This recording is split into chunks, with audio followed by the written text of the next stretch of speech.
Nearly 6 million people have fled Venezuela in recent years, making it the second largest exodus of refugees on the planet.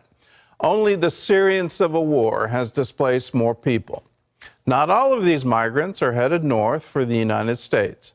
Many are taking an equally dangerous route to the south. Chuck Holton brings us this firsthand look from South America on the border of Bolivia and Chile.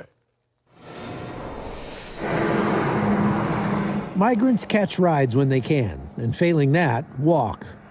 They're spread out among back roads leading south through Colombia, Peru, and here in Bolivia. They've left home countries like Venezuela because it's almost impossible to survive on the minimum salary of only $2 a month. Most people don't have a way to survive in Venezuela.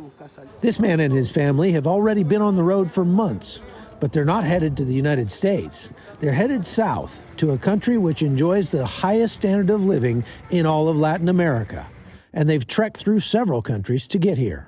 Colombia, Ecuador, Peru, and Bolivia. Now we go to Chile. He's run out of money, however, so his family occupies this street corner, hoping their luck will improve. Candy, face masks, pens. We sell whatever we can to survive. The process is just to get passage, little by little, border by border. Venezuela is now the source of the world's second largest mass exodus after Syria, and it's being felt throughout the hemisphere. I'm up over 12,000 feet on the Bolivian Altiplano, and this ditch behind me is the border between Bolivia and Chile. And right now there are thousands of migrants crossing this border illegally here in broad daylight, and even more will cross at night. That's a real problem. And those soldiers you see on the Chilean side are there to try to stop the migration that's coming across this border at a rate of thousands per week.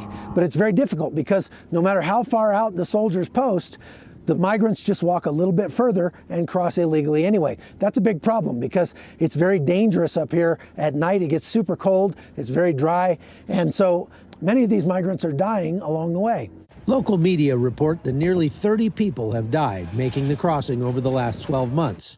Soldiers tell me they're here to keep that from happening, although they see their efforts as futile. The path is dangerous when they come illegally because the temperature can easily dip below zero in this sector. People come this way basically looking for an easy way in.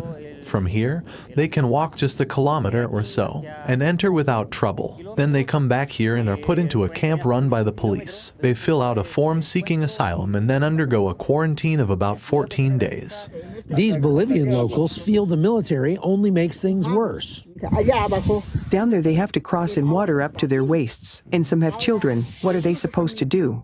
Given the choice, though, between this desert and the more deadly Darien Gap, many migrants decide to head south instead of north.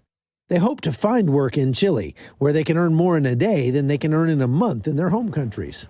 Still, most hope this isn't permanent. My hope is that things get better in Venezuela and we can go back to our country. That's it. That's all we want. We have faith that one day it will happen. Until then, Chile will have something in common with America as they struggle to find a way to deal with tens of thousands of desperate people flooding across their borders.